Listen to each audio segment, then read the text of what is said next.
Well, do it. Would be the first thing. Like, I mean, as I'm sure you're finding with people that you're interviewing, that everyone has an extremely unique experience of coming out, and it's not generalizable. So it is a path that you have to furrow for yourself, but you don't do it alone. Coming out for me, it started. It started. It doesn't. I don't think it does for everybody, but it definitely started a process of me of wondering about an awful lot of things about the world.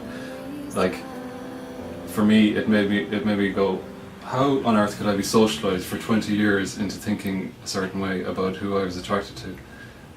Not fully feeling that either in hindsight, you know, and thinking that this is what attraction is. I'd say, you know, it's important to learn a certain language. I mean, to empower yourself and to know certain things, like obviously sexual orientation is not just about physical attraction. It's about romantic attachment. It's about emotional attachment, and to have that language to empower yourself. But also,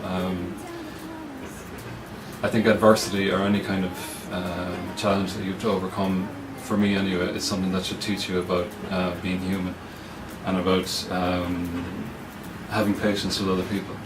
Because one of the interesting things I find sometimes in gay culture, to use a kind of reductionist word, is that there isn't that understanding of other groups who may have other struggles to deal with. So I would hope that as someone who's coming out, they obviously have plenty to deal with as it is, but that one of the things that they would focus on is having patience with other groups who are dealing with other issues as well.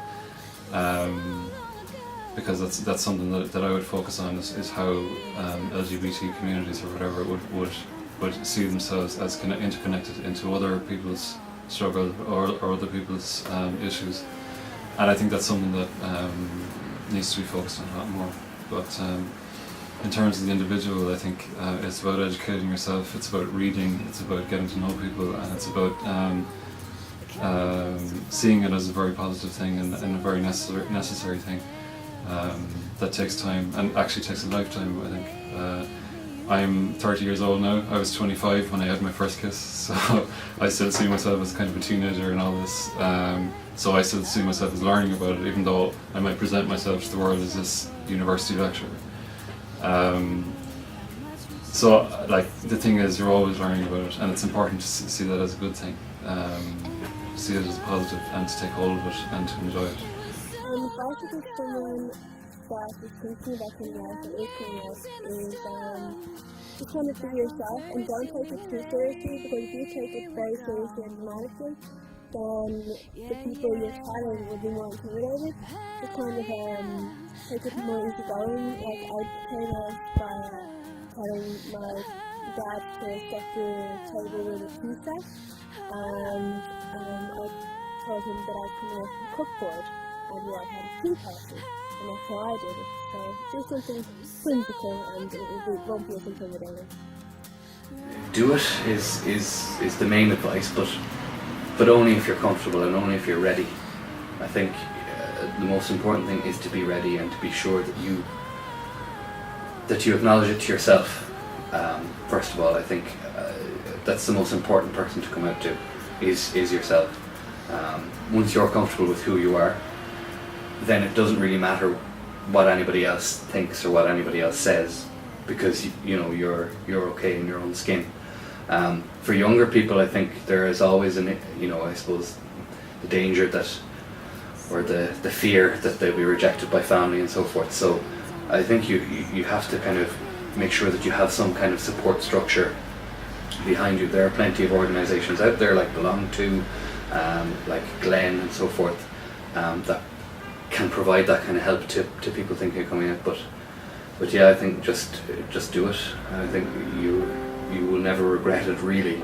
I mean, you can never regret being honest with yourself and being honest with people, because it's the only way to live your life.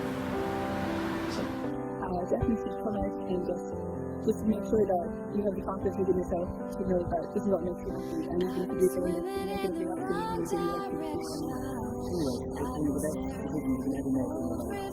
I don't regret coming out at all. I think it's one of the best times of my life for coming out. And I'm like, I know some sensitive whether your parents kind of know already that you're gay, so it's not going to be a big shock. And if they haven't told you kind of straight at this stage, then they're going to be accepting of you as well. Well, my, big thing would be that, I was very late actually coming out, and I spent a lot of years worrying about things, and I really made things more difficult for myself. But I've been quite an introverted person anyway, and I think maybe that's one of the features of introversion. We worry excessively about what other people think and kind of play it out in our minds about how people might react, and really I think all the difficulties were within me, and I think once I'd, got over that first hurdle, I just wondered what the hell was I worrying about, but then, it is easy to be wise in hindsight, and, I didn't have any gay friends around. I come from a rural area, so I didn't know anybody that was gay, and I didn't have an opportunity to talk to other people. And I'm sure there were other gay people there, it's just that I wasn't aware of them. So, the best advice I would have would be to, talk to other people, go and seek them if they're not in your immediate vicinity, and things are never as bad as you think they're going to be. Advice I would give someone about coming out is, first of all, start with the initial reaction, how they actually feel to accept it. People can look at the things, tell someone, and they initially feel shocked, surprised, and depressed, they will eventually go to accept it when they mention it to someone. And as well, that honest time overall is the year of the seriousness and learning whether it was, and the year of the self-finding and catching up the years for a lot of it. I suppose threefold. One is that I would suggest that I always believe that I actually believe there's no such thing as the closet. When Donald Oak Cusack came out last year and his mother was interviewed by Marion Finucane, I was very struck by the fact that Marion Finucane said, "So when did you know it was this Cusack?" She said, "I knew from when he was an early age, when he was puberty." I said, "What?" I said, "Oh yeah, your mother, you just instinctually know." And so many people, when they come out, the reaction is, "Oh, I guessed, I suspected." So the first thing I would say to you is you're probably not in the closet at all.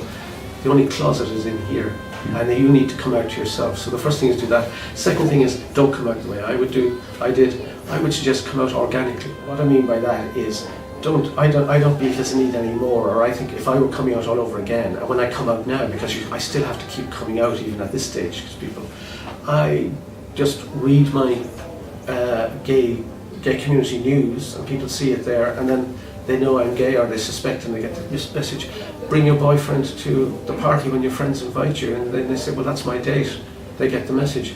And what I like about that is when I moved to Amsterdam in 1992, I was learning Dutch, and I brought my flat-seeking ad to my Dutch teacher, and I said, look, this is the draft ad. And she said, well, why have you said, in Dutch obviously, Irish gay man seeks blah, blah, blah. And I said, well, I've come from Ireland, I don't want hassle, I don't want to move in with somebody who's going to have a hassle about me being gay. And she said, Cathal, this is Amsterdam. If someone has a problem about you being gay, it's their problem, not yours. Cross that out. Irish man seeks if they have a problem. And that's the way, when I came back to Ireland in 1999, I've tried to live, because that's the way I believe we should live, openly as equal. And that's what I call organic coming out. You don't have to say. And the last bit, I would say, is carpe diem. I am 55 years of age. I'm conscious that many of the people this has been made for would probably be my age when I came out, maybe 19, 20, 21.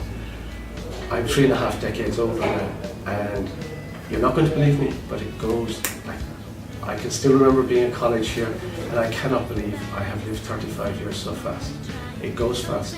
And why waste energy and time being in the closet when you have, it takes time to disguise things, it takes time to lie about things, and it's a waste of energy. And I always think I love that song when Swayze, the lesbian duo in Dublin, did for us for when we were fighting for gay rights, for changing the law in the late 80s, early 90s. It's just called Come Out Everybody. And my message ultimately is I love the chorus of that. Can't sing it as well as Maria Walsh now, but it's come out, everybody, let the good times roll, and that's it. Let the good times roll, come out now. I never had a choice.